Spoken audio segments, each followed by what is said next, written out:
I stood at the threshold of my childhood home, the worn wooden door creaking open like a reluctant mouth, whispering warnings. The air was thick with nostalgia, yet the absence of warmth felt palpable. The house was cloaked in the silence of a grave, echoing the years of laughter and derision that had once filled its rooms, years spent in pursuit of a passion that had turned into my lifeline. My heart pounded as I recalled the words of my family.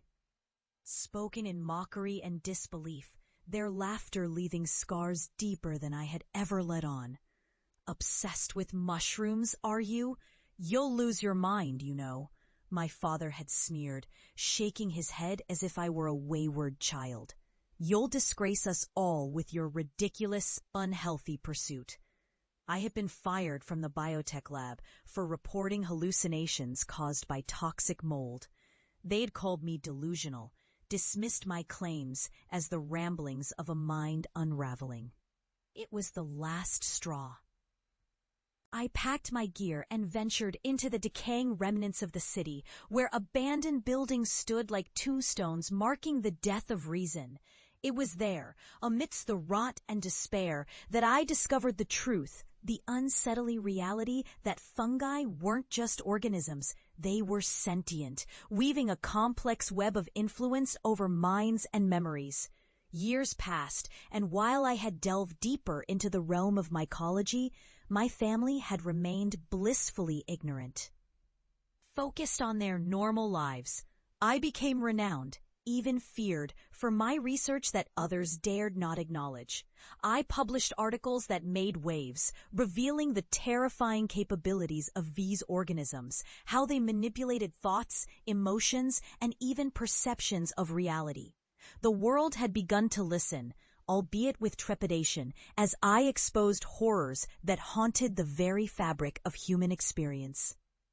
But now, I had returned to confront the ghosts of my past, my family, who had once dismissed my obsession as madness and the very essence of what they had mocked.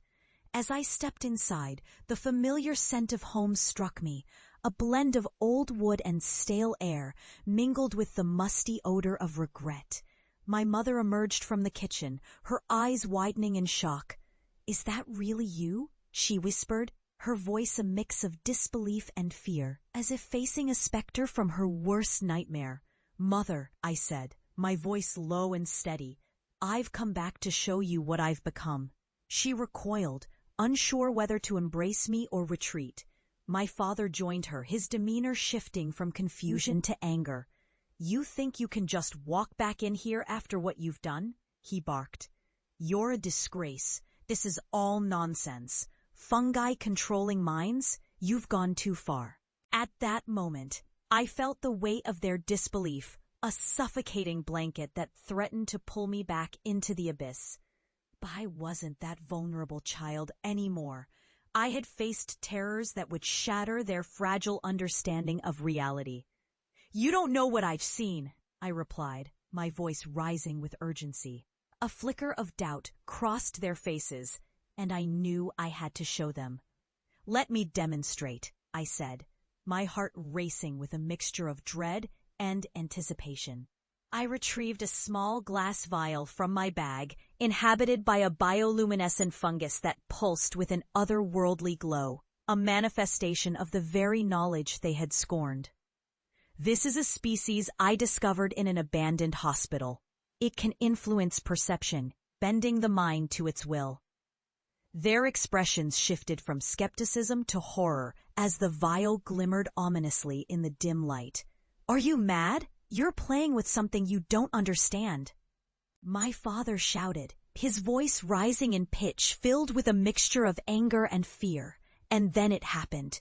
The air thickened, vibrating with an unseen energy. The shadows around us twisted and writhed, coalescing into shapes that seemed to breathe with a life of their own. The room darkened, and I could feel the suffocating presence of the fungi I had studied. The very essence of sentience that had haunted me for years, now unleashed upon my family. I watched as their faces contorted with terror, their laughter replaced by screams. The walls trembled with the weight of their disbelief. "What is happening?" my mother cried, her voice trembling as she stumbled backward, crashing into the table. The fungi responded to their fear, revealing the horrors I had witnessed in abandoned places, memories twisted, voices whispering from the dark, tangible manifestations of their mocked beliefs.